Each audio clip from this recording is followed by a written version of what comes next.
Hey, welcome to another class on Advanced Phrasal Verbs and Idioms 47. If you want the whole lesson, please buy the course on Udemy, which is available for $9.99 for a few more days or cheaper.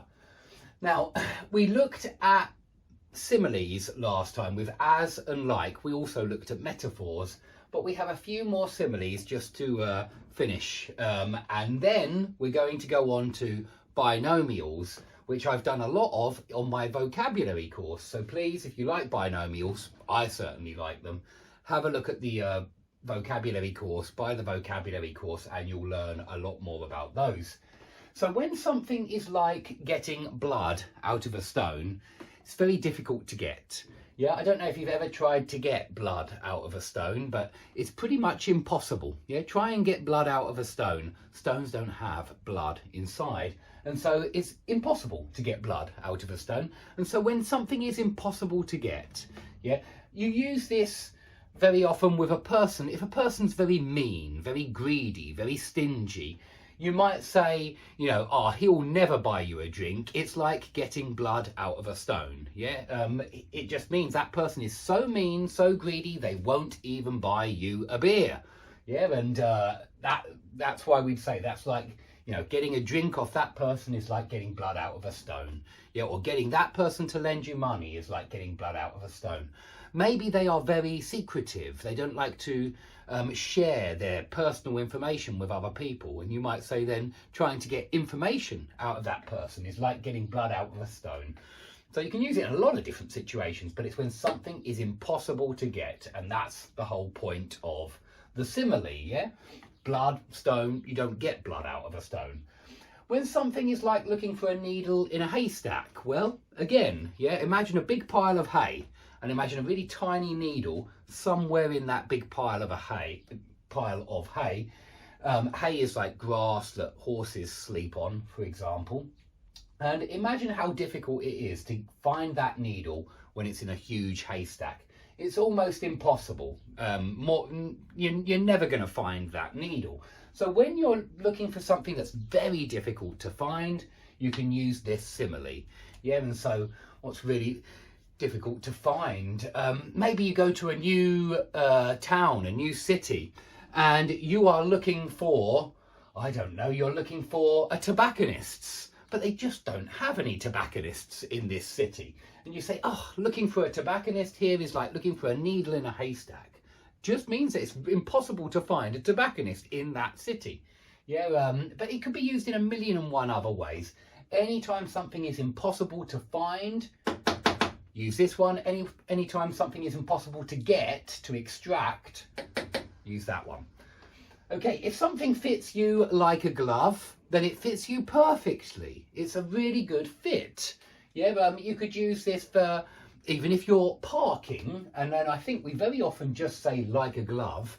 Yeah, if you're parking and you park your car beautifully so that it nicely fits into the parking space, you can say, oh, just like a, you know, you can say like a glove. I've parked my car like a glove. You can use it like that sometimes, but usually it fits somebody like a glove. And if it fits you like a glove, it's a perfect fit. Okay, on to the binomials now. And before we even start, notice the alliteration. Notice the assonance, yeah? Alliteration is like ch, ch, b, b, s, s, p, p, p, p. Yeah, that's the alliteration. It's when you repeat it's when you repeat consonant sounds. And there's assonance here as well, with the air, wear and tear. It's the repetition of vowel sounds. Air and air, and air here, fair and square, doom and gloom, ooh, ooh. So we've got that repetition of vowel sounds in some and repetition of consonant sounds in others, which is why these sound pretty cool. And you can make up your own, and that's what great writers do, by the way. They do make up their own binomials and trinomials, because you can get three-part expressions like blood, sweat and tears. Something like that would be a trinomial. But let's look at these binomials. But please do check out the vocabulary course if you like these. If something is cheap and cheerful, then obviously it's not expensive, and yeah, it's not only is it not expensive, but it's good value because it's cheerful. Yeah, it's cheap and cheerful, so it's not expensive and it's a good thing to buy. Yeah, it's good value when it's cheap and cheerful, and that's why it's cheerful. Yeah, it puts a smile on your face because it's good value. And so you might say, oh, we stayed at a cheap and cheerful hotel, and it means that the hotel wasn't expensive, but it was good value. Yeah, they had okay facilities, you know, not bad, certainly not bad facilities, certainly worth the money. And so, yeah, there's something very positive about cheap and cheerful. I want to make that clear.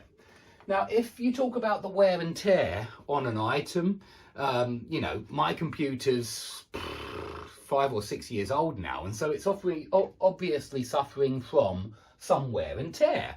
That just means that it's not in good nick. Yeah, to use one from the last lesson, it's not in good nick, it's not in good condition, and I think the CPU fan doesn't work anymore, and that's because of wear and tear. Yeah, over the years, little by little, step by step, things go wrong, things break, and that's called wear and tear. You could use it for clothing. Trainers certainly suffer from wear and tear, but you could certainly use it for laptops, computers. I could even use it for this shed. This shed, over the years, it suffers from wear and tear. It gets little insects that come and live in it, and the paint outside starts to crack in the sunlight, and I have to repaint it. It's wear and tear. Okay, if something is your bread and butter, it's your main source of income. So obviously, English teaching is my bread and butter. What's your bread and butter? What's your main source of income? Yeah, bread and butter, main source of income. That's all. It's what puts bread on the table. Yeah, it's what enables you to eat and survive. So main source of income, your bread and butter. If something is fair and square, it's usually a deal that is fair and square, or you do something fair and square. And if something is fair and square, it's honest. And yeah, there's nothing dishonest about it. It's completely honest and reliable in that kind of sense. So if you win a game fair and square, you didn't cheat. Yeah, if you pass an exam fair and square, you didn't cheat. You know, that's the idea here. That